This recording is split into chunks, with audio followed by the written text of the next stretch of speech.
Olá, pessoal, tudo bem? Bem-vindos, bem-vindas ao Inimigos do Churn. Mais um episódio para conversarmos sobre um tema relevante para o nosso universo do marketing. Hoje vamos falar sobre ideologia e comportamento. Para isso, temos os nossos amigos de sempre aqui. E aí, Lilian, tudo bem? Tudo bom, Deoclides? Bom dia a todos aí. Hoje vamos ter um episódio especial com um convidado. É isso aí. Logo, logo veremos quem é esse nosso convidado especial, nosso primeiro convidado do nosso podcast. Muito bacana. Grande Marcos, como está? Fala pessoal, tudo bem? É, Saudade aí dele que a gente não grava, né? Hoje vai ser bem legal. Trouxemos um especialista na área de comportamento para nos dar uma luz para compreender os processos aí que envolvem e ajudam a influenciar o comportamento humano. Beleza. E conosco também o nosso mestre da estatística, Tiago. Como você está? Opa, olá a todos e a todas, né? Sempre um prazer estar aqui com os grandes mestres, né? E sempre aprendendo, né? Então vamos aprender mais uma vez aí. Agora a gente tem um convidado especialista aí nesse assunto e vai ser sensacional. Muito bom. E para o papo de hoje, nós convidamos o professor Rafael Porto. Rafael, muito obrigado por ter aceito o nosso convite.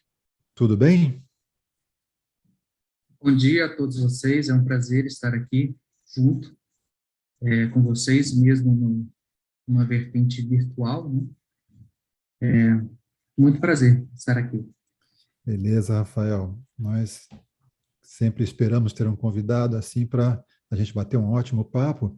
E para começar, eu gostaria que você fizesse para a gente um breve resumo da sua carreira, para que possamos entender a sua trajetória, por favor. Eu vou começar de trás para frente, tá? Atualmente eu sou professor associado do Departamento de Administração da Universidade de Brasília e do Programa de Pós-Graduação em Administração aqui da UNB também. Ah, Atualmente também sou diretor de comunicação e de publicações da ANPAD, na atual gestão.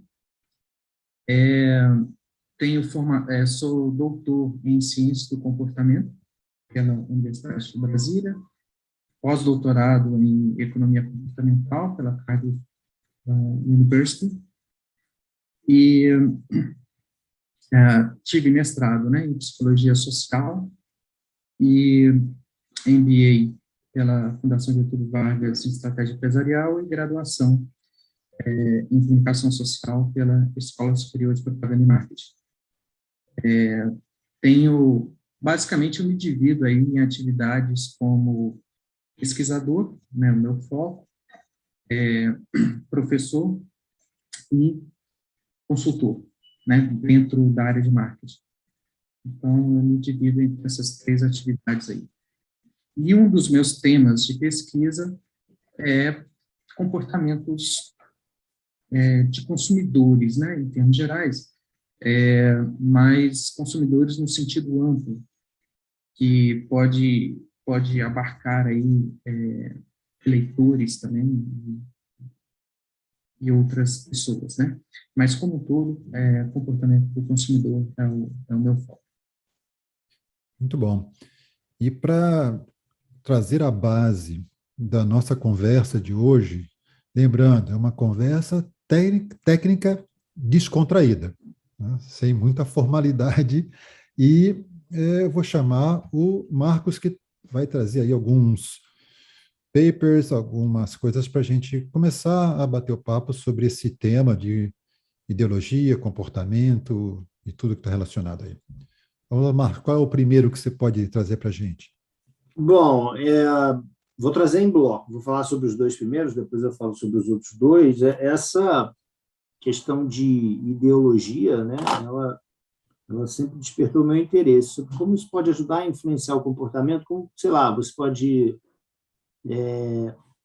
baseado na sua crença, né, no seu sistema de crenças, de valores, como isso pode influenciar na compra de um produto, ou como você reage a determinada lei, determinada regra, alguma coisa assim. Então, o primeiro paper é um paper do Journal of Marketing Research, e o título é When Consumption Regulations Backfire, né? Então, quando as regulações aí de consumo dão errado. Os caras rodaram 4 estudos empíricos, se não me engano, foram 3 deles eram experimentos, né?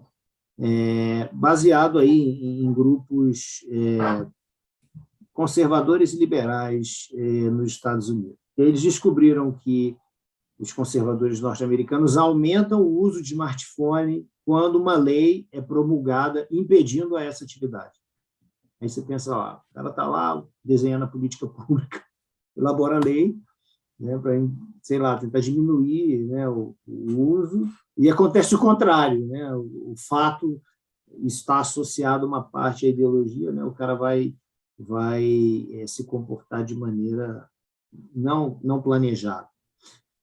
Quando os consumidores são expostos à lei, de certa forma, que regulam e instruem o consumo, os conservadores são mais propensos a usarem telefones celulares, quando restringidos, compram comidas qualificadas como não saudáveis e percebem cigarros eletrônicos, isso medida via questionário, né, o e-cigarettes, de forma mais favorável do que os liberais.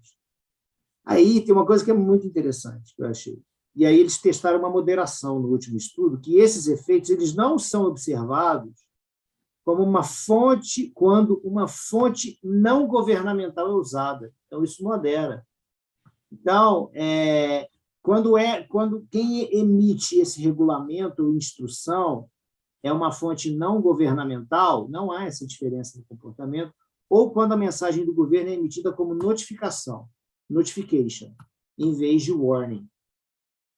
E aí, isso me leva a interpretar que isso pode ter a ver com algo relacionado a obedecer ordens, né? Não necessariamente, não sei se seria o campo da ideologia, mas o caso assim, de você simplesmente desobedecer porque alguém está emitindo uma ordem.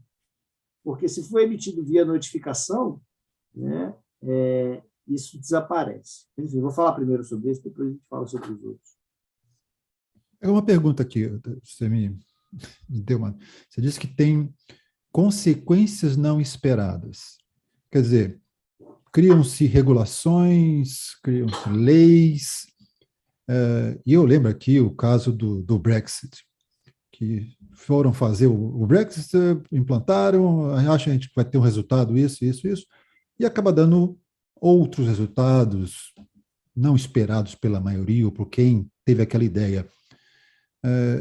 Isso daí é algo que é decorrência da falta de um estudo mais aprofundado ou que é impedido por, talvez, pensamento ideológico?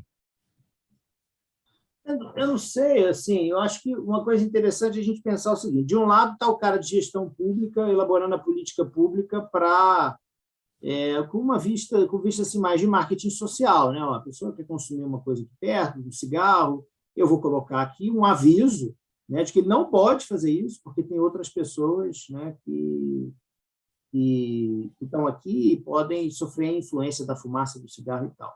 Só que quando ele faz isso, ele desperta o gatilho interno, sei lá, de um indivíduo que simplesmente fala assim: está aqui a regra que não pode, então eu vou desobedecer. Então, tipo assim, ele acendeu a fogueira para o negócio acontecer, sabe? Isso aí tem, quer dizer, o lado do comportamento que você falou, né? Que gatilhos são disparados aí nessa hora do comportamento? A Lilian estuda muito isso do comportamento. O que pode ser aí, Lilian? A gente, como o Marcos falou, é propenso a desobedecer? Eu acho que é um viés de relevância. Estou aqui dando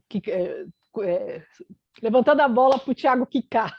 Viés de relevância aqui, porque tem um efeito que em psicologia e comportamento do consumidor a gente chama de Streisand Effect, né?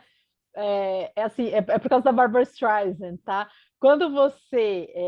a Barbra Streisand queria deixar uma das mansões dela escondidas, né? E nessa vontade dela de deixar o negócio escondido, todo mundo se interessou pelo assunto, entendeu? É a mesma coisa de falar que não pode usar. Agora que você falou, eu nem usava, mas agora que você falou que não pode, agora que eu quero ver por que você falou que não pode, entendeu?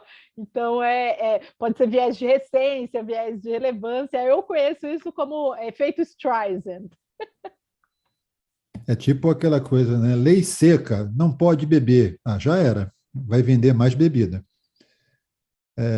Tiago, já que a Lilian quer lançar a bola para você, na estatística, como é que a gente faz para detectar esse viés de relevância ou efeito Barbra Streisand? Bom, eu acho que você pode tentar fazer pesquisas ali, né, onde você tem um foco, né, de você tentar tirar esse viés ouvindo os dois lados, né, e sempre controlando, né? Você pega uma com efeito e a outra sem efeito, e aí você tenta fazer a comparação desses resultados para ver, né, um teste cego, alguma coisa do tipo, né, para evitar esse tipo de viés, né? Acredito que seja por aí, mas o assunto, assim, eu não realmente não sou especialista nesse assunto.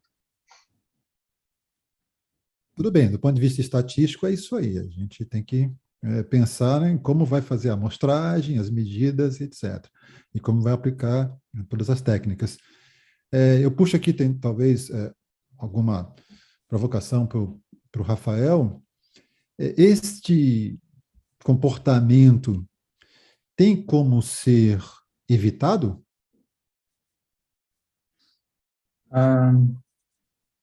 Olha, bom, primeiro, esse comportamento que vocês elencaram, eu conheço ele como, eu não tenho um nome específico para ele, mas o comportamento de rebelde, né, o comportamento tipo em adolescente, né, que quando fala que alguma coisa é proibida, aí que o adolescente vai e faz mesmo, né.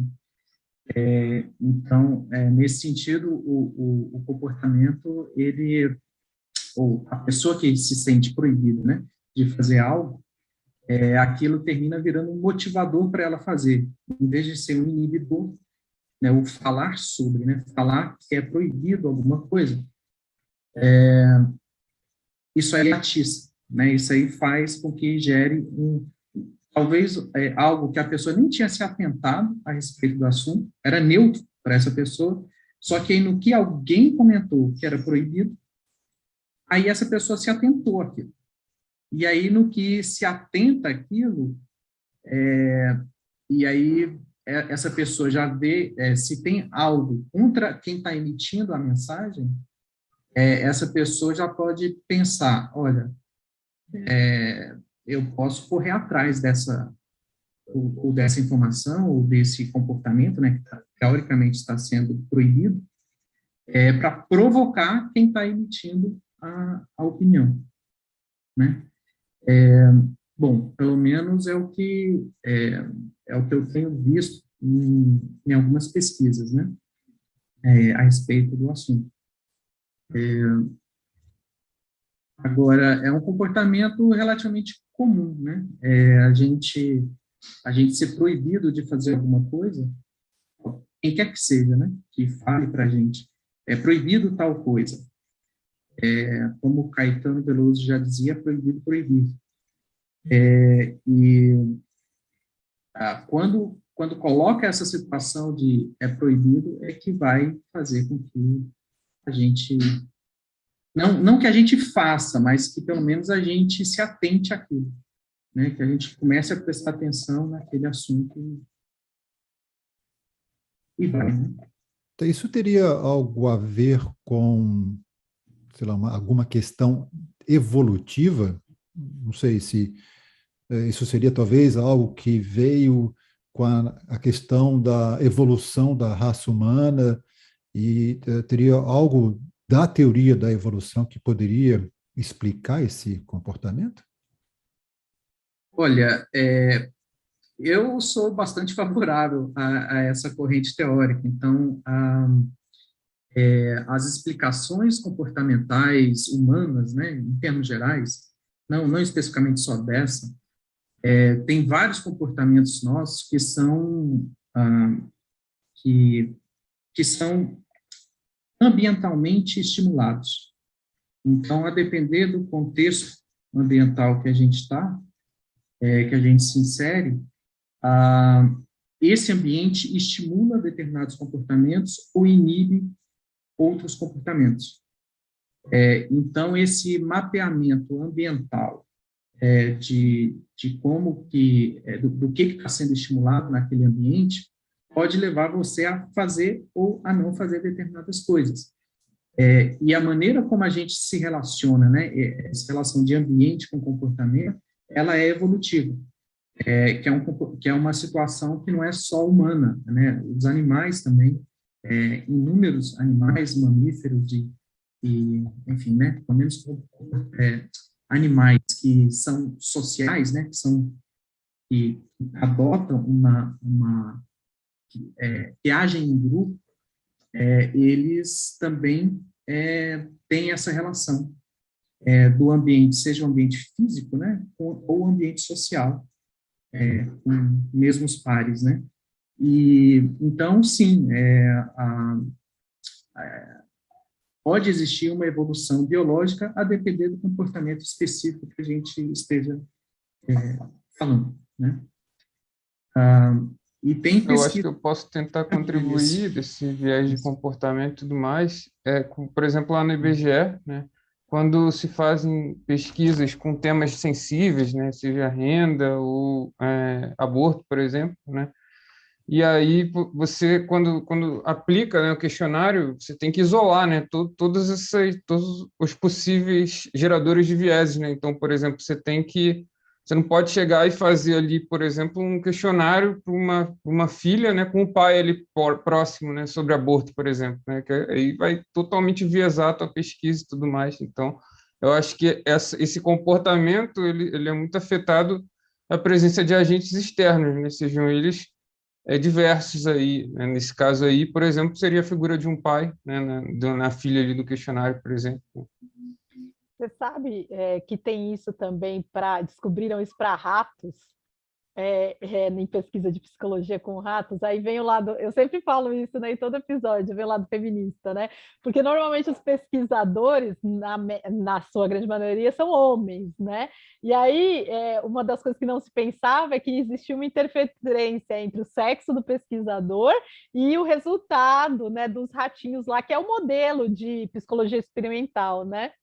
E quando faz o experimento com as pesquisadoras mulheres fazendo o manejo, né, dos ratinhos, o resultado pode ser diferente. Olha só que interessante, né?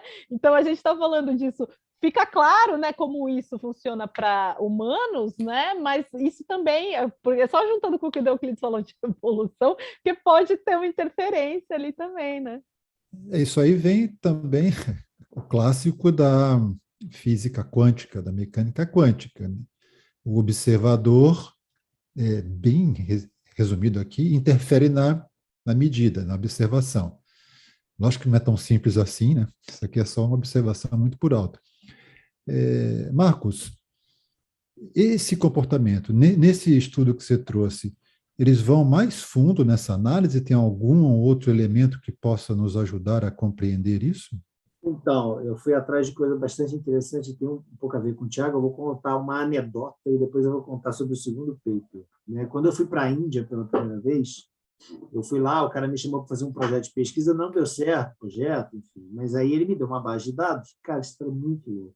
Quero me dar uma base de dados onde que eram com empreendedoras indianas. E aí era um questionário, sei lá, com 90 questões. Aí tinham duas questões idênticas, e só mudava a forma de perguntar. A primeira pergunta era assim: quanto fatura o seu negócio? Aí a segunda era assim: quanto fatura o seu negócio se você tiver que responder para um total estranho? Aí eu olhava as duas colunas do software, os valores eram diferentes. Aí eu não conseguia entender aquilo, cara. Porque, assim, o brasileiro, se alguém chegar e falar assim: Quanto fatura o seu negócio? Não, 100 mil. E se você precisasse responder isso para um total estranho, quanto que fosse o faturamento do seu negócio? 100 mil, ué. Mas aí eu perguntei para ele, porque eu vi uma discrepância assim, interessante entre os dados. Ele falou, não, porque aqui, dependendo de quem pergunta, né, você pode dar uma resposta diferente. E aí isso vai me levar, estou vendo que o Rafael está concordando, já vou passar a bola para ele, isso vai me levar a puxar o segundo paper, né, a segunda pesquisa, que é publicado na American Political Science Review, se as orientações políticas são geneticamente transmitidas, né? Se a ideologia é geneticamente transmitida. Os caras usaram uma metodologia que eu nunca ouvi falar, o pessoal da psicologia comportamental aí, talvez, não sei se vocês já ouviram falar, mas chama genética comportamental, Behavioral Genetics, e eles compararam medidas de correlação diferenciais de gêmeos monozigóticos e dizigóticos. E também pegaram medidas via questionário, né? E aí eles descobriram que a genética atua de forma importante, é muito fortemente correlacionada como formadora das atitudes políticas e ideológicas. E também tem uma correlação, mas é mais modesta, na formação da identificação pessoal com partidos políticos. Agora, o final que faz essa amarração que eu achei interessante. Os autores afirmam que a interação entre gene e cultura é chave para compreender a fonte de atitudes políticas e comportamentos, assim como é a chave para compreender a maioria dos aspectos físicos e comportamentais da condição humana. A gente já entrou em cultura, está falando de questão genética e interação com a cultura. Diga, Rafael, tem alguma coisa que... Luz. Alguma luz nesse túnel? Porque ele falou aqui de comportamento genético, estudo, já começou a partir para uma área que eu estou perdido. Olha, não quer dizer que eu também esteja muito esclarecido, não, tá? Olha, o que eu acho fundamental nessas pesquisas é deixar claro qual que é a definição de ideologia, porque o termo ideologia, ele é muito amplo, e a depender de qual corrente, nem é corrente teórica, de qual área que está sendo utilizada aquilo, a definição pode ser bem diferente. Por exemplo, a ideologia é entendido no ramo da filosofia como algo bem diferente do que, por exemplo, o ramo da sociologia, da ciência política entende como sendo ideologia. Assim como é diferente também a forma como é entendido, por exemplo, pela psicologia. Então, se puder, Marcos, depois ver qual é a definição de ideologia que está sendo utilizada aí, me parece que é uma ideologia no sentido político, mas eu não estou muito bem certo disso. Então, assim, essas definições, elas podem ter uma interseção entre elas, mas pode ser muito difuso, né, a compreensão acerca delas. Eu sei um pouquinho a respeito delas na vertente da psicologia, né, mas não em uma vertente da filosofia ou mesmo da sociologia. Então, porque assim, dentro da psicologia, quando você utiliza o conceito de ideologia, você caminha no sentido, ok, para que eu tenho essa, é meio funcional, para que eu tenho essa ideologia? Ela serve para quê? E aí você tem alguns ramos ali da psicologia que caminham no sentido, ok, ela serve para eu ter atitudes, né, que é o termo aí que foi utilizado, para eu ter atitudes positivas ou negativas perante um objeto, ou uma pessoa, ou um grupo de pessoas. Então, ele serve para me direcionar a determinados, ser favorável ou desfavorável a determinadas questões, e, em seguida, posteriormente a isso, de eu já ser favorável a determinadas questões, naquilo que eu sou favorável, eu tendo a me comportar em acordo com aquilo que eu sou favorável. E eu tendo a evitar comportamentos de que eu não sou favorável. Então, na perspectiva da psicologia, geralmente ela é bem mais funcional nesse sentido, né? De para que eu tenho aquilo? Ou para que eu penso aquilo, né? O Marcos colocou aí uma situação que eu até então desconhecia, que essas questões podem vir de um passado, aí, eu não sei se é um passado, mas pode ser uma questão genética, né? Alguma determinação disso pode ser genética. Então, eu desconheço, tá? Mas, se for nessa perspectiva aí da psicologia, que é a que eu acho que esse artigo aí deve ter caminhado, é um direcionamento para você ter atitudes pró e contra um determinado objeto. É uma pergunta, desculpa. E tem uma questão que eu esqueci de fazer a ligação aqui, cultura. Que assim, isso é uma ligação com comportamento individual, né? Eu tenho uma ideologia e essa ideologia me leva a eu mesmo ter uma atitude e eu mesmo me comportar. Por outro lado, quando a gente está falando de grupos de pessoas, a gente está falando de literalmente social, né? Grupos de pessoas que adotam uma mesma, vou chamar genericamente de ideologia, tá? Que adotam uma determinada ideologia, eles podem, isso pode gerar uma cultura própria para eles. Então, uma cultura que leva até uma identidade, né? Então, aquele grupo tem uma determinada lógica de pensamento, e essa lógica de pensamento leva a eles a serem enquadrados ou classificados com um determinado tipo de cultura. Então, quando é o lado cultural, é o lado mais amplo, né, mais social, de grupos de pessoas. Mas a lógica é similar, né? Pela psicologia ali seria similar.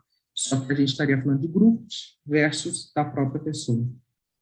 Tá, aí eu agora fiquei com mais um monte de dúvidas, então eu vou disparar algumas. Começando pelo que o Marcos falou, do genético, aí você estava falando sobre essa questão que você desconhecia. Se existe algum comportamento ligado à genética, Marcos, você acha que, então, seria possível alterar isso a partir de manipulação genética? Isso aí é uma coisa muito louca. Pois é. Ué, certo? Lembra do Gattaca, aquele filme sobre essa manipulação genética das pessoas? Se é comportamento genético, eu posso mexer lá nos códigos DNA e mudar isso. Estava fazendo uma reflexão na fala do Rafael, da Lilian também. Engraçado, o consumidor ele sempre procura uma estrutura identitária e repetitiva, né? Quando ele estava falando no início ali, saindo até um pouco da ideologia, mas eu gosto de falar muito com meus alunos o seguinte: cara, a gente chega para comer no McDonald's, por exemplo. Ninguém senta, levanta a mão e chama assim, olha, eu estou querendo um sanduíche. A mulher vai olhar e falar assim, vem cá, cara. Porque nós fomos programados para se comportar, para nos comportarmos dessa maneira, né? Nós fomos educados, né? E isso é muito natural para a gente. Concorda? Mas, perdão, Marcos, parece educados pelo ambiente, né? Por esse ambiente. Aí os especialistas estão aí, né? Mas pelo menos na literatura comportamental você tem o contexto onde ocorre o comportamento, né? Você tem contextos abertos, contextos fechados que condicionam o comportamento. Então, por exemplo, pegadinha é engraçado, né? Você chega lá, tem uma fila. Ninguém sabe para que é aquela fila. Ninguém sabe para onde ela vai. A pegadinha é a fila, aí o cara olha, vai lá e entra na fila. Aí alguém chega e fala assim, por que você está na fila? Ele, não sei, eu vi a fila e parei aqui na fila. né? Então, se a gente Tem a transportar isso mesma para a área coisa de olhando para serviço, cima, já viu esse? O cara fica olhando para não tem nada. nós somos continuamente programados a agir assim, né? Então, eu acompanho muito rede social e tal. Pô, o arrasta para cima, o que que é, cara? O, o arrasta para cima, o botão de arrasta para cima, a gente foi condicionado a se comportar assim. Era algo que não existia no nosso código de comportamento. O smartphone não existia, né? Então, criaram uma estrutura e aí você já entra, minha filha já entra e pá, pá, ou seja, ela nasceu antes disso, hoje, quando ela pega o tablet, ela já sabe se comportar dessa maneira. Entrou no código de comportamento dela. Muito louco. Eu ia É, só fala. adicionar aqui, Euclides, que o Rafael trabalhou com o Nepomuceno, que é um colega de psicologia evolucionista, né? Ele está na HC hoje, e essa questão de trabalho genético e a psicologia evolucionista como metateoria que explica os comportamentos, ela é uma boa metateoria, né? E pode explicar por que a nossa espécie se comporta assim versus de outras formas, ok? Então, essa questão, não de ideologia, que essa é a especialidade do convidado, mas essa questão de por que as pessoas têm comportamentos similares e tal, vem de uma ideia de um pesquisador chamado Donald Brown, que foi o primeiro a pensar e catalogar os universais humanos, né? Ainda existe muita controvérsia entre o que é ou não universal humano, mas a gente já chega em algumas coisas, né? Por exemplo, todas as sociedades humanas que já foram estudadas no tempo, né, e também entre diferentes regiões do mundo, elas têm alguma forma de crença no sobrenatural. Não é uma crença em Deus, no Deus monoteísta das religiões mais populares do mundo hoje, tá? Mas todas elas têm. E aí isso a gente caracteriza como universal humano, ok? Aí essa questão aí que a gente está falando da ideologia, do comportamento, não é minha especialidade, mas eu estudo muito tribalismo e a relação entre o in-grupo e o extra-grupo, né? Então a gente fala, por exemplo, a gente tende, aí tem um experimento clássico, né, que mostra as pessoas entram numa sala de pesquisa e você dá uma etiquetazinha vermelha ou verde para as pessoas, né, e aí fala, a pessoa ali vai fazer uma tarefa, dá uma nota para ela se ela fez a tarefa de 0 a 10. Se ela tem a tagzinha, né, a etiqueta da mesma cor que a minha, eu dou notas maiores. Se ela tem, tipo, eu já classifiquei as pessoas em grupo sem falar nada, entendeu? Só pela cor da etiqueta, né? E isso é muito... só para não cair na falácia naturalista, eu vou falar natural com o sentido de típico e médio, tá? Não no sentido de que todo mundo faz assim, mas e não que deve ser assim, mas que é uma coisa que a gente observa em todas as populações do mundo, tá? Como na média, por exemplo, outro universal humano, os homens, na média, são mais altos do que as mulheres. Isso não quer dizer que a esposa do Marcos não pode ser mais alta do que ele, entendeu? É que, na média, os homens são mais altos que as mulheres. Então, é isso aí. Rafael, uma coisa que a Lília levantou é essa questão do grupo, e você mencionou também a identidade em grupo.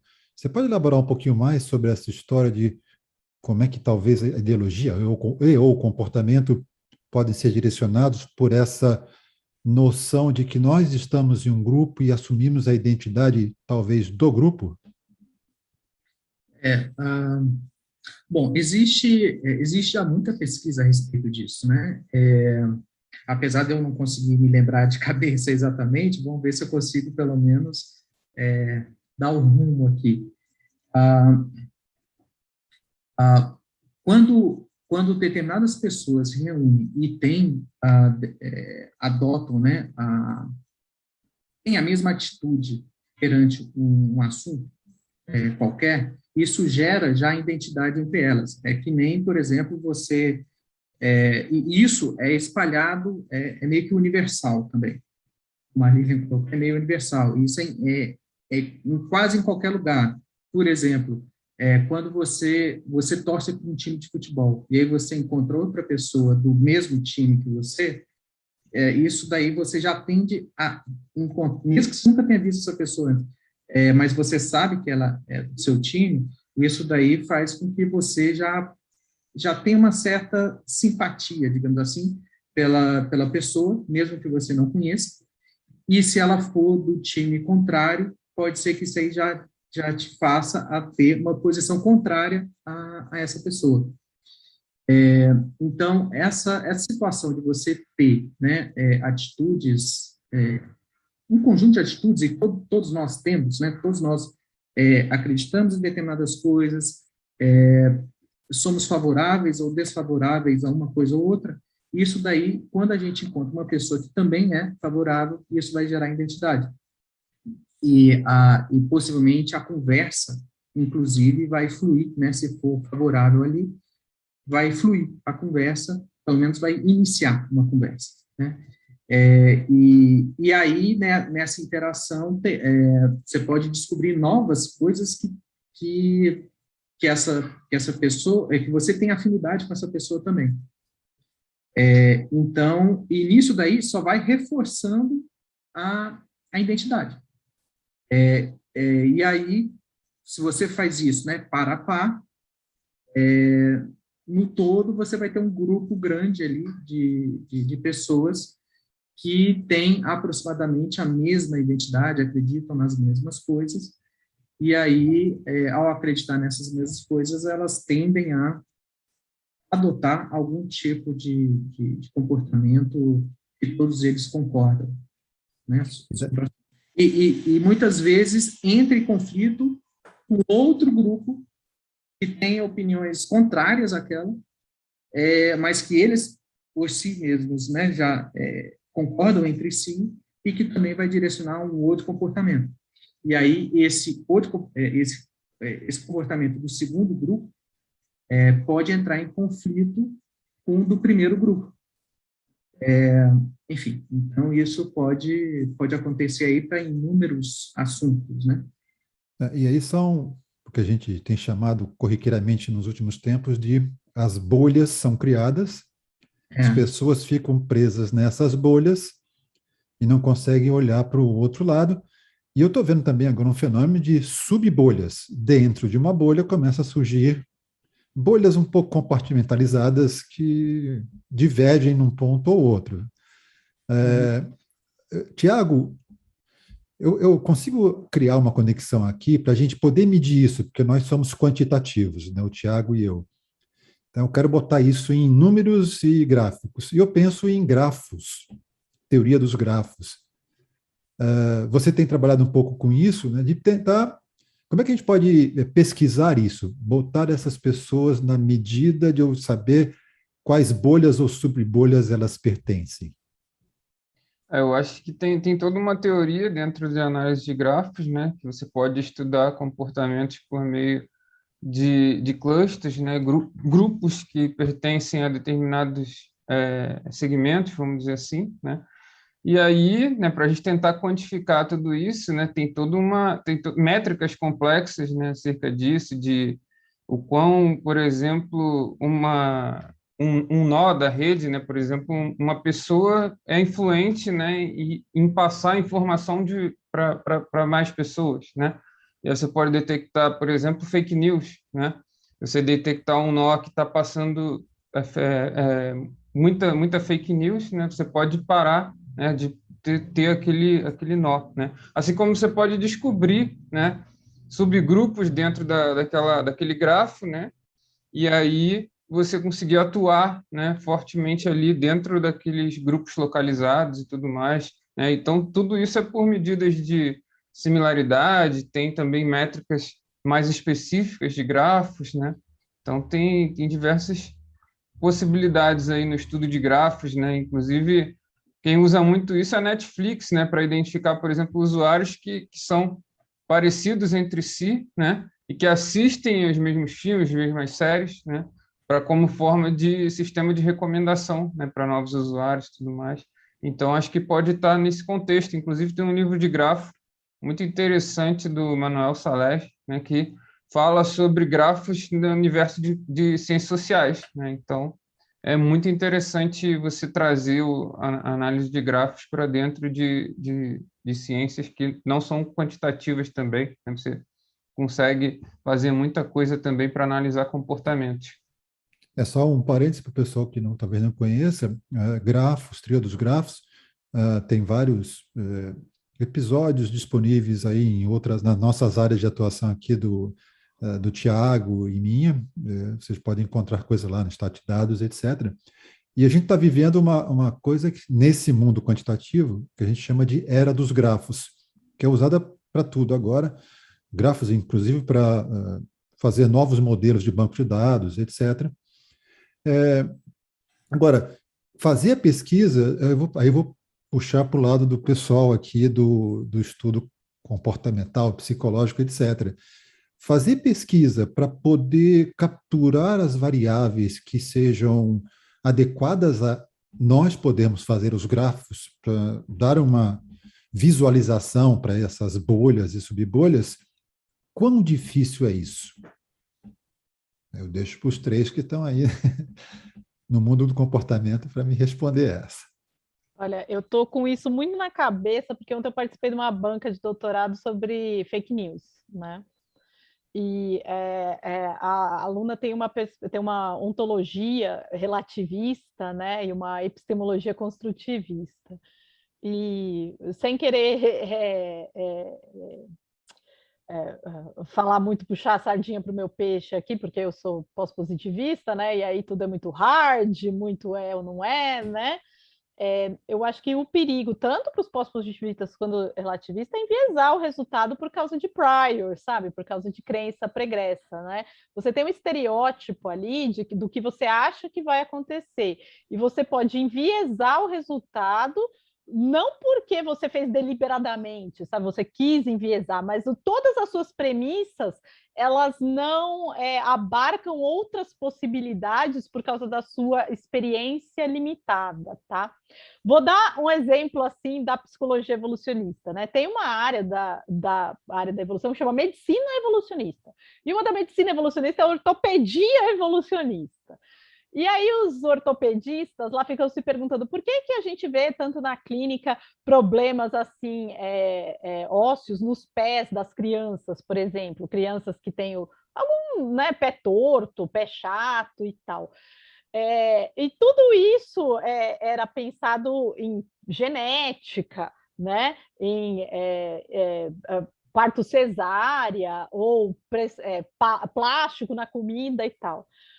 A teoria evolucionista se pergunta assim, bom, a gente foi selecionado e a espécie, né, evoluiu durante um período muito grande, de centenas de milhares de anos, nos quais não existia esse ambiente moderno que a gente tem hoje, do tipo rua pavimentada, cama com colchão, né, esse tipo de coisa. E uma coisa que é um desenvolvimento recente na história humana são os calçados. Né? Será que o problema é a gente calçar as crianças desde pequena? E aí eles foram estudar tribos de horticulturalistas e caçadores-coletores. Vai lá ver que a premência desses problemas é muito pequena, tá?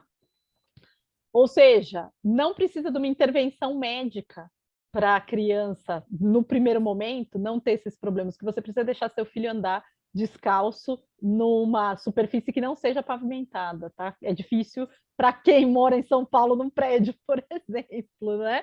Mas para quem mora em Santos, que nem o Euclides, está mais fácil, leva para a praia e vai lá andar na areia, Tranquilo. né?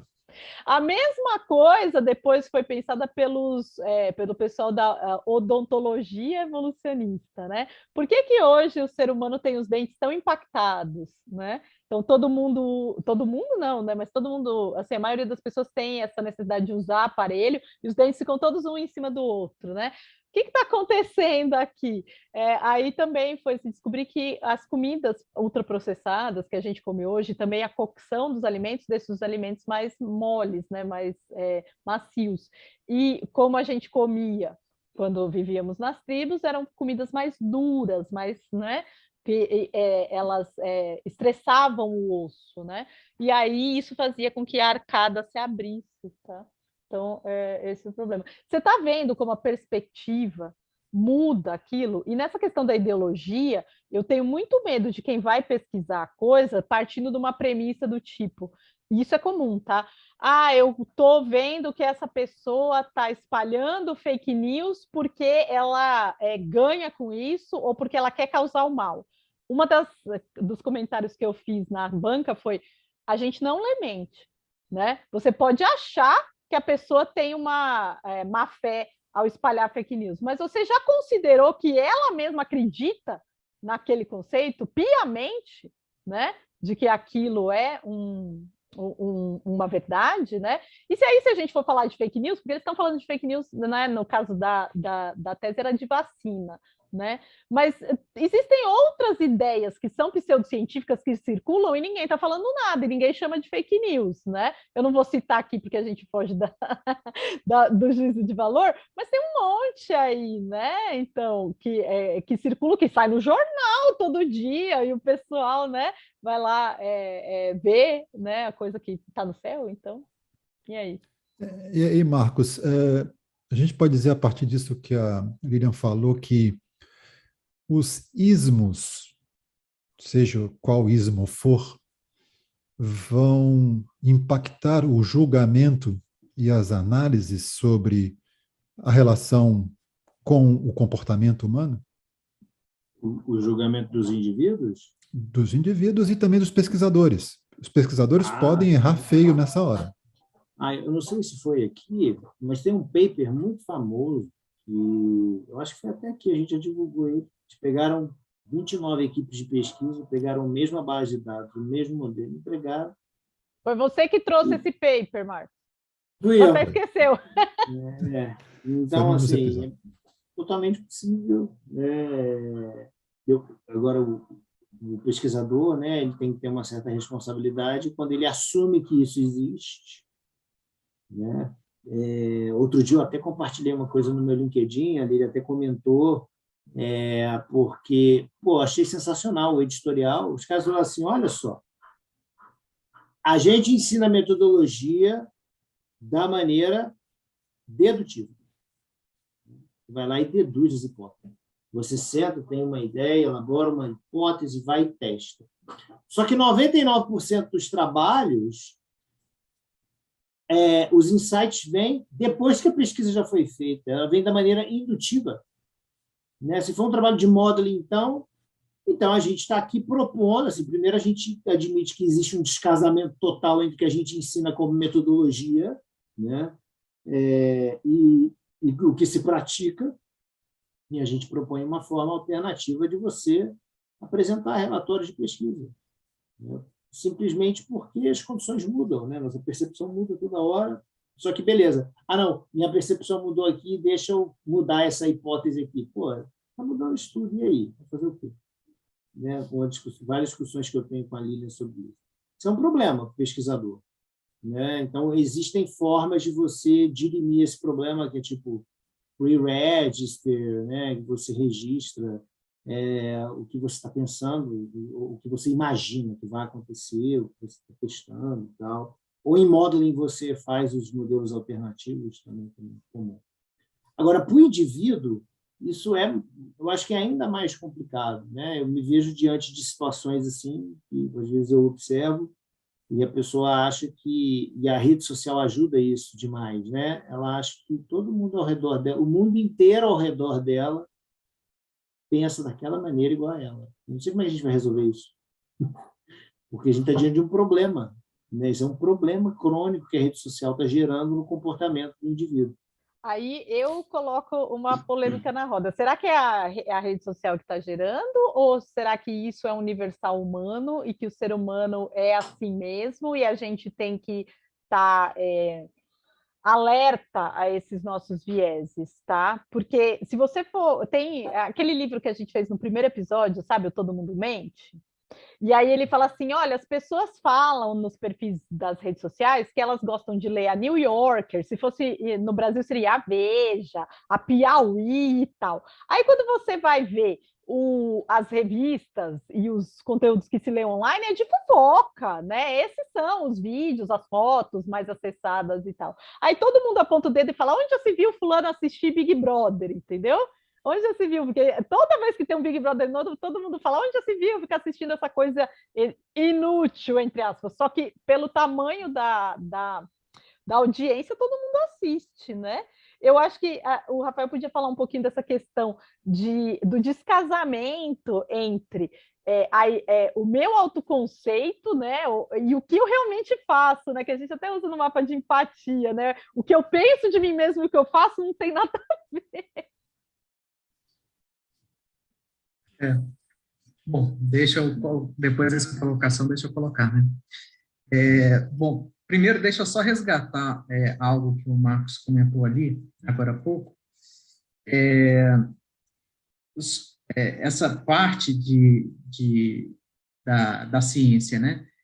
De uma pesquisa em que você tem o método dedutivo e o indutivo e etc. Eu gosto muito do jeito como Shelby Hunt aborda o assunto, que a ciência a ciência não trata de descoberta científica, que a gente chama, né, de descoberta científica.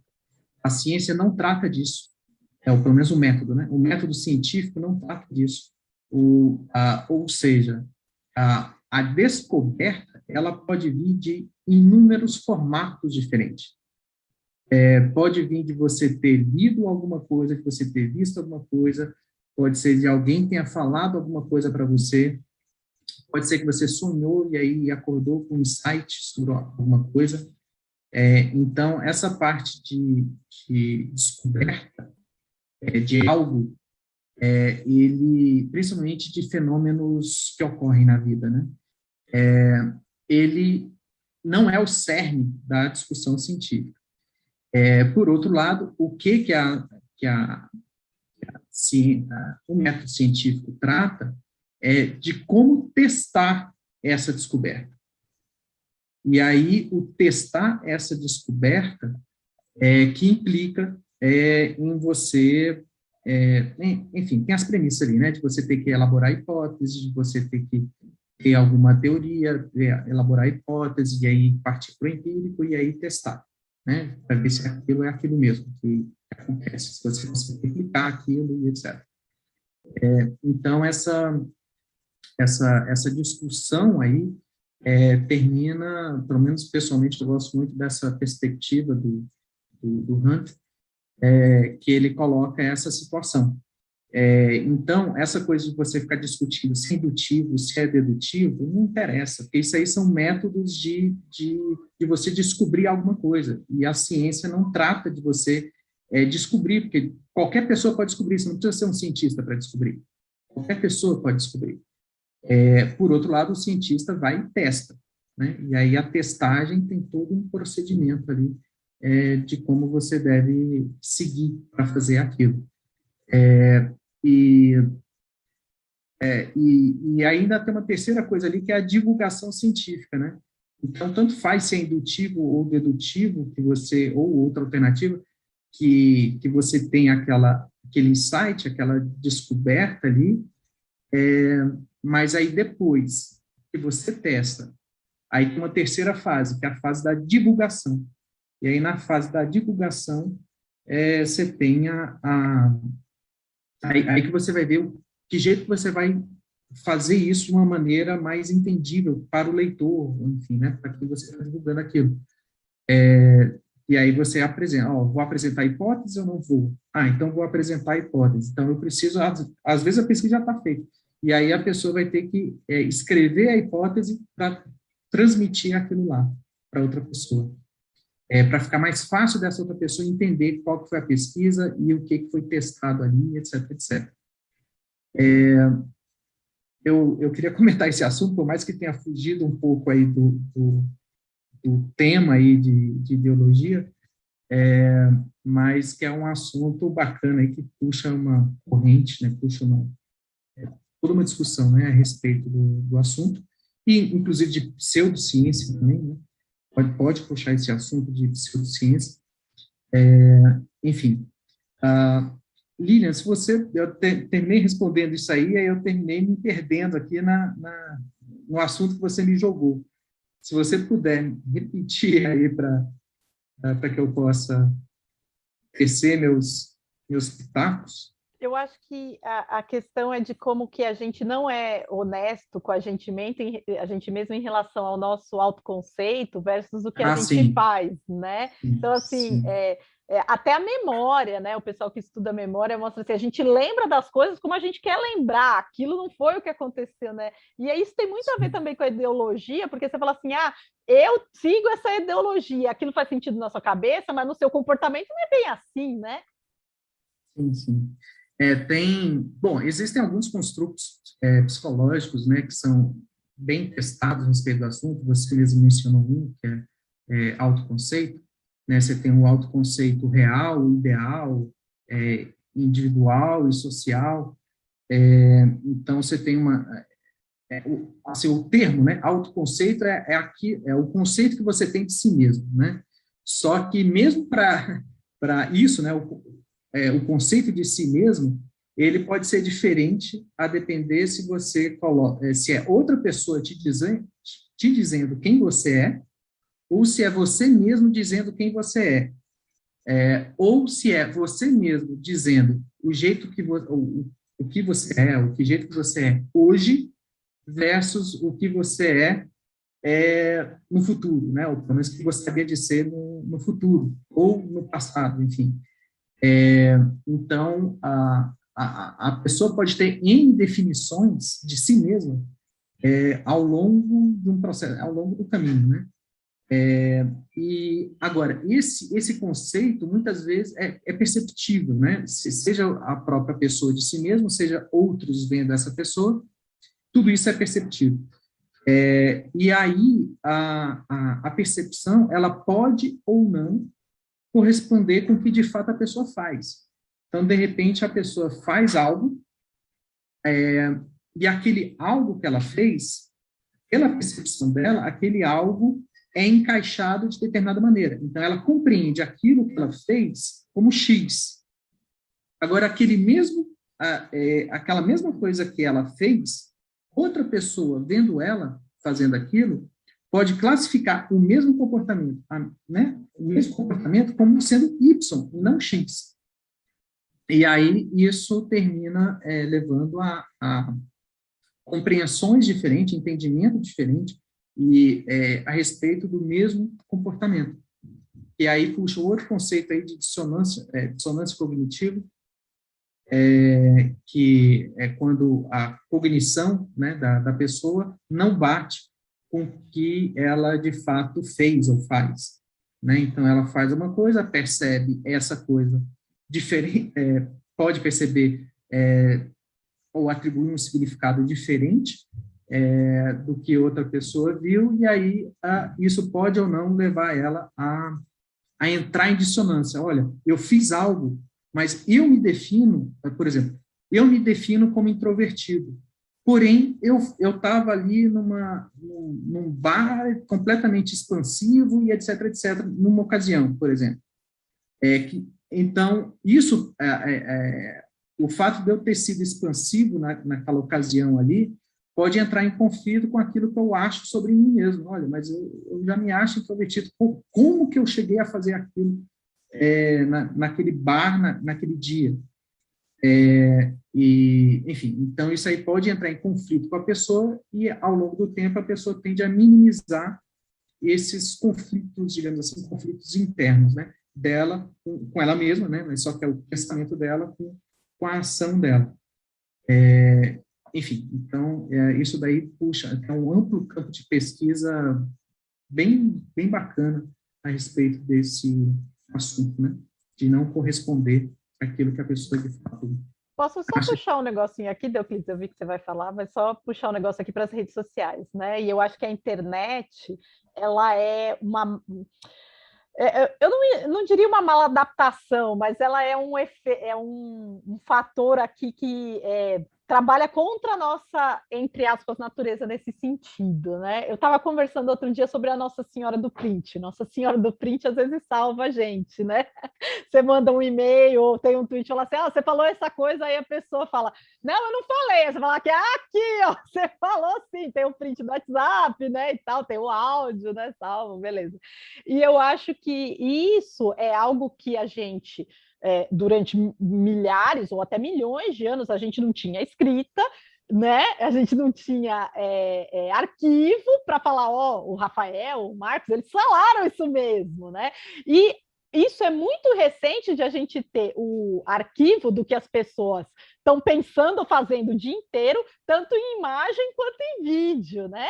Então, por exemplo, só para usar como exemplo, eu sei que o Deoclides não faz isso, né? O Deoclides é um cara super calmo e tal, né? Aí um dia catam o Deoclides lá tendo um piti na rua num vídeo, certo? Que a gente já viu, que a gente teve um episódio aqui de cancelamento, né? E colocam lá na rede, o professor da SPM fez tal coisa. Eu conheço o Deoclides pessoalmente, não, virtualmente, porque eu nunca conheci o Deoclides pessoalmente, mas considero um amigo. Eu falo assim, não, gente, isso aí é um dia que ele estava nervoso e tal, porque isso não cabe na personalidade do Deoclides. Mas como tem gente, né, de todo jeito no mundo caçando capivara para te processar depois, fica aquilo como... E o pior é que fica isso na internet para o resto da vida, né, que foi o episódio de cancelamento do que a gente fez. Isso a gente não está acostumado nem culturalmente e muito menos a nossa biologia acostumada a um treco desse, né? Porque a nossa memória ela é distorcida de acordo com as nossas experiências, a gente ressignifica as coisas, né? Então, eu acho que a rede social e a internet, o mundo digital como um todo, pode ser bom de um lado, porque traz informação, traz várias perspectivas sobre um fato para todo mundo de forma gratuita, mas do outro também pode estereotipar uma pessoa ou com um momento ruim dela que, enfim, não foi algo que é padrão da personalidade dela. Agora vou aproveitar para a gente dar uma mudança não sei se mudança, mas trazer o segundo bloco do Marcos para a gente conversar um pouquinho mais, sendo que a gente agora tem um tempo um pouco mais limitado, né? A gente não pode ir muito fundo, infelizmente a conversa está boa, mas vamos para o segundo bloco para a gente poder daqui a pouco fechar. Beleza. Então, eu ainda estou nessa questão biológica. O paper 3 chama Political Orientations are Correlated with Brain Structure, ou seja, as orientações políticas estão correlacionadas com a estrutura cerebral de jovens adultos. E os autores mostram a correlação de atitudes políticas com a estrutura do cérebro. Usando uma amostra de jovens adultos, se encontram que altos níveis de liberalismo estão associados a alto volume de massa cinzenta, utilizando imagens por ressonância magnética estrutural. Altos níveis de liberalismo foram associados com volume de massa cinzenta no córtex cingulado, enquanto altos níveis de conservadorismo foram associados a um volume alto de massa cinzenta na amígdala direita. E os resultados foram replicados em uma amostra independente com outros 28 participantes. Agora a questão, a gente está na área de marketing. O que isso tem a ver com marketing, né? Aonde isso vai desembocar? Então, aí eu trago, o quarto paper, que é os efeitos da ideologia política no comportamento de reclamação, né, do consumidor, paper publicado no Journal of Consumer Research. Esses autores pegaram uma base de dados norte-americana do Consumer Complaint Database, com mais de 400 mil reclamações anônimas entre janeiro de 2012 e abril de 2015. Montaram a base de dados contendo os resultados eleitorais da eleição presidencial de 2002 dos Estados Unidos e usaram uma proxy para ideologia política com esses resultados. Fizeram duas análises. A primeira testou a influência da ideologia política sobre o número de reclamações em cada condado norte-americano. A segunda testou a influência da ideologia política na probabilidade de resolver pendências, que eles chamam de disputing behavior, né? Pendências financeiras com empresas, né? conforme a base de dados de reclamações obtidas. Eles descobriram que os conservadores são menos propensos a registrar reclamações contra empresas que liberais e são menos propensos a resolver pendências financeiras com empresas. Tipo, normalmente deixam de lado esse tipo de coisa.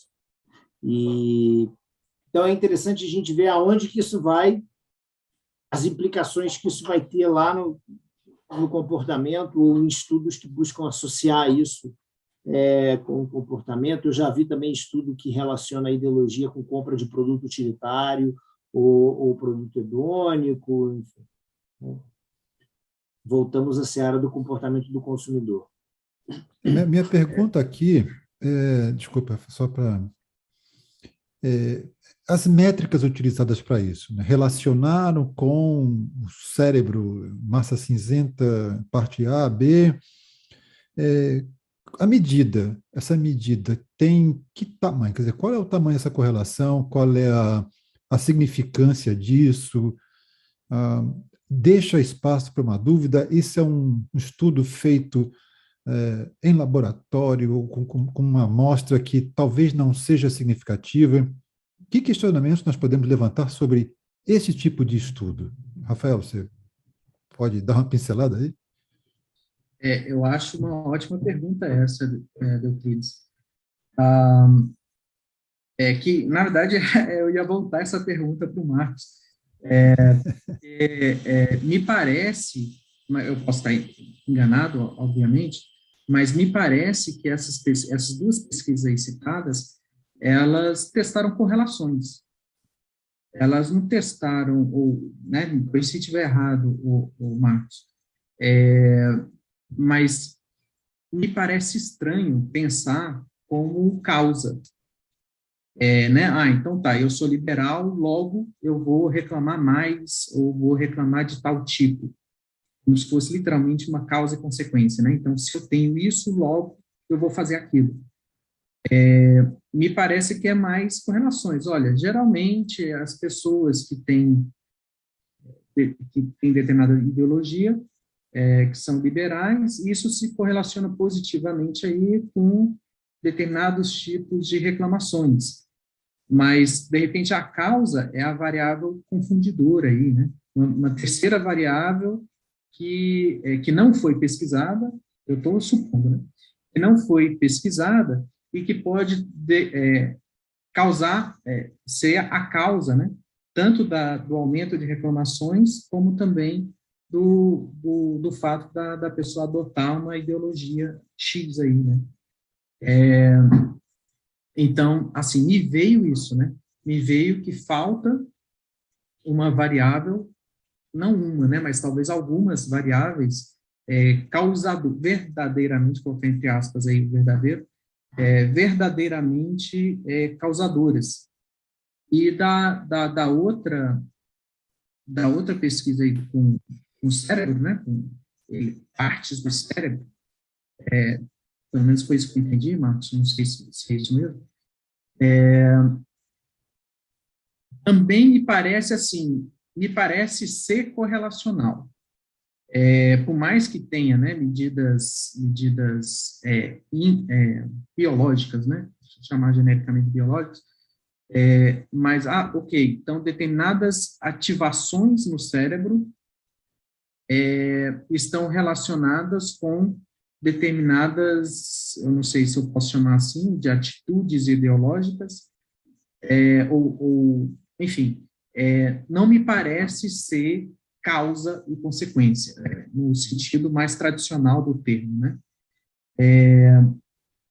Enfim, eu não sei se foi, possivelmente foi em laboratório esse do cérebro, né? Porque para utilizar esses equipamentos, são equipamentos tipicamente que você só encontra em laboratório. Mas, ainda assim, me parece que, assim, aquilo que eu mencionei lá no início, a definição do que está sendo chamado de ideologia, ela é importante exatamente para a gente entender esses tipos de pesquisa. Porque, a depender da lógica teórica, ideologia é socialmente determinado. Então, se ele é socialmente determinado, nada biológico iria determiná-la. O que pelo menos é o que eu estou entendendo, que é o argumento contrário desse artigo, né? O artigo está meio que colocando que determinadas questões biológicas vão determinar a sua ideologia, X e Y aí. Porém, a definição mais é o mundo das ideias, né? Assim, ideologia, no estilo da filosofia, é o mundo das ideias, né? Deriva da palavra ideia, né? Ideologia. E a psicologia também adota, a psicologia como um todo, né? Claro que uma ou outra vai divergir disso, mas a psicologia social, melhor dizendo, ela coloca como uma perspectiva social. Então, qualquer aspecto ideológico, ele é social. Então, você não nasce com uma ideologia. Você, criança, você nasceu ali, você já nasceu liberal. Que é o que eu estou entendendo, que as pesquisas estão meio que caminhando nesse sentido, né, de tentar encontrar, olha, se é um gene, se é alguma coisa do cérebro ali que é ativada, então tem alguma coisa biológica que está levando você a ter, adotar determinadas ideologias. E a psicologia social ali coloca, olha, a ideologia é determinada pelo social, pelo contato com as pessoas, por aquilo que outra pessoa está te dizendo, pelo que você concorda ou não com aquilo, e isso daí que vai determinar a sua ideologia, que pode ou não te levar a um comportamento. Então, meio que são fontes, pelo menos até onde eu conheço, são fontes primárias diferentes do que eu tenho visto como explicação do porquê que as pessoas têm determinada ideologia. Marco, sua tréplica. Eu fico imaginando onde pode entrar a questão contextual aí, né? A contextual de localização e contextual temporal. Porque, bom, acho que dependendo da época que a gente vive, você pode ter comportamentos ideológicos mais fortes, né? Identificação com alguns valores ideológicos mais fortes, e em outros momentos mais fracos, né? E aí essa é a questão do tempo. A outra questão é a questão do contexto, que é onde você está. Então, nos Estados Unidos, sei lá, né? Você tem isso já é antigo, né? Essa questão. E em outros países você tem outros elementos aí. É bastante interessante essa discussão. Eu tenho uma dúvida assim. Desculpa, Rafael. Euclides, apenas um adendo desse comentário, também a minha réplica. Possivelmente, isso, Marcos, que você chamou de contextual, né, ambiental, contextual, talvez seja exatamente o que eu estava mencionando antes da variável confundidora aí. Qual que era o contexto que estava sendo pesquisado, isso para gerar esse resultado. De repente, essa terceira variável que estaria faltando pode ser, né, eu não estou dizendo que mas pode ser a variável que causa as duas, né, que está tanto ativando o seu cérebro ali, como também, ao mesmo tempo, fazendo com que você adote determinada ideologia. Aqui eu só ia fazer uma pontuação. Nesses estudos que relacionam com a genética, biologia, etc., foi que o Rafael falou, bom, carece também para mim de maior entendimento, mas me parece um determinismo muito grande, né? Dizer, se eu tenho massa cinzenta a mais no lóbulo, blá, blá, blá, já era. E eu conheço exemplos de intelectuais, de pesquisadores, etc., que começaram em uma ideologia e estão em outra hoje, né? Porque, sei lá, fizeram um estudo e foram para outro caminho, seja qual caminho for. Então, não sei se o determinismo seja esse. Agora, pode ser que exista a possibilidade de você ser mais propenso a ser influenciado por uma questão genética. Então, se você vai ser influenciado para A ou B, talvez tenha isso, mas aí vai depender também da sua relação, como você falou, Marcos, com o ambiente, com a contextualização daquele momento em que você vive, etc, etc. Agora eu quero trazer o Tiago para a conversa do ponto de vista estatístico, levando para aquilo que o Rafael falou. Tiago, a gente está falando aqui de estudos que usam a correlação, por exemplo, e a gente sabe que correlação não é causalidade, e tem aquela questão que o Rafael também falou das variáveis que podem ser ocultas, que não estão naquela correlação sendo analisadas. Você tem experiência de estudos que você fazia com o BGE. Como é que vocês, na época, faziam para tentar evitar essa causalidade vinda de uma correlação que não era verdadeira? Eu acho totalmente plausível, né, o comentário do professor Rafael, né? Eu acho que pode realmente ter uma variável confundidora aí, né? Realmente, correlação não implica em causalidade, né? Você tem até um site muito legal, né, do Tyler Virgin, né, que fala lá sobre aqueles casos, né, engraçadíssimos. Também tem um como é que é Nicolas Cage e o Nicolas sorvete? Cage e afogamentos, né, nas praias e Afogamentos, tudo mais, desculpa, né? afogamento. Então, realmente, né, o professor Rafael tem toda razão em relação a isso, né? E assim, para você evitar esse tipo de coisa, né, de correlação e causalidade, né, basta primeiro você tentar entender qual o escopo que você está trabalhando, né? Se você for trabalhar com modelos estatísticos, por exemplo, você trabalha com uma regressão, né? Você não vai estar preocupado ali em uma causalidade, né? Você vai achar meramente correlações, né? Então você não vai conseguir atribuir uma causalidade, né? Então, causalidade você tem estudos mais específicos, você tem que controlar, né, os fatores, tudo mais, tem que ter um grupo ali de tratamento, outro de controle, para você conseguir minimamente ter, né, essa garantir toda essa causa e efeito, né? Tem estudos de gráficos em relação a isso. Inclusive, lá no StatDados tem uma live, agora eu não lembro, é professor Marcelo Ribeiro, salvo engano, tá? E ele estuda na Sorbonne University, né, lá na França, né? E aí ele faz estudos de causalidade, né? E ele fez uma live sobre essas implicações, inclusive usar grafos e tudo mais. É bem interessante, né? Depois, quem tiver interessado, eu acho bem interessante dar uma olhada, né? Mas o IBGE, para tentar evitar esse tipo de coisa, né? A gente sempre tenta controlar muitos estudos, né? Assim como eu falei da entrevista e tudo mais, você tem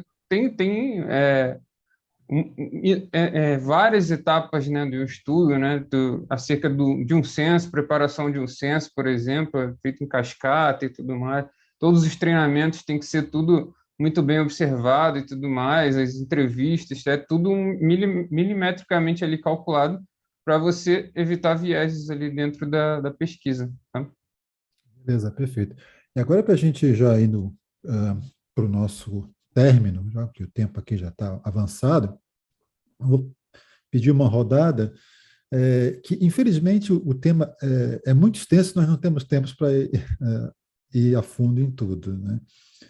Então, vou começar aqui com a Lilian. O que a gente pode, Lilian, trazer como reflexão dessa nossa conversa e como sugestão do que discutir no futuro próximo? Olha, da perspectiva aqui da pesquisadora de psicologia evolucionista, né, eu acho que quanto mais a gente conhece a natureza humana, e eu parto da premissa que existe uma natureza humana, mais a gente pode trabalhar para melhorar os nossos pontos positivos e tentar diminuir os nossos pontos negativos, mas também tomando cuidado para não jogar, em inglês a palavra é não jogar o bebê fora com a água da banheira, né?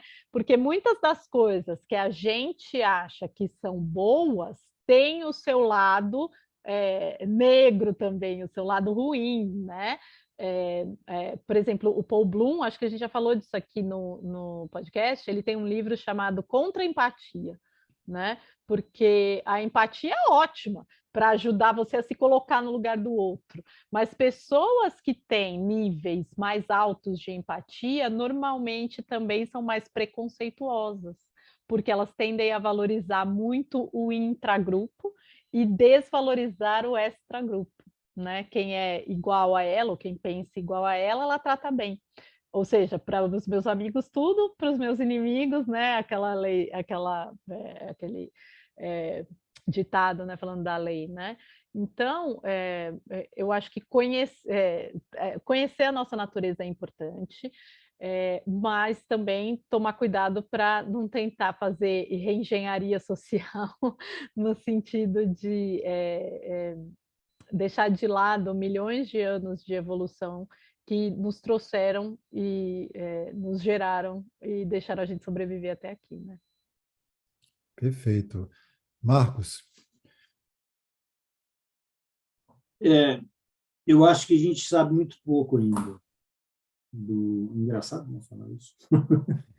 Mas não sou psicólogo, não sou de comportamento, mas eu acho que a gente sabe muito pouco ainda, até porque a gente tem grupos isolados que estudam o comportamento de acordo com diferentes lentes. E já tem alguns editoriais de periódicos que falam, olha, talvez seja o caso de você integrar múltiplos métodos. Então, você tem um questionário para poder pegar uma variável que seja atitudinal, você observa o comportamento, tem uma outra informação daquele indivíduo que seja uma informação mais biológica, genética. A gente vai chegar lá, mas eu acho que isso vai demorar um pouco, até para conseguir entender, né, qual porção da variação do comportamento é atribuída, por exemplo, à ideologia, né? Então, eu acho que a gente ainda vai chegar nesse momento. beleza. E para fechar, Rafael. Tá aí, muda.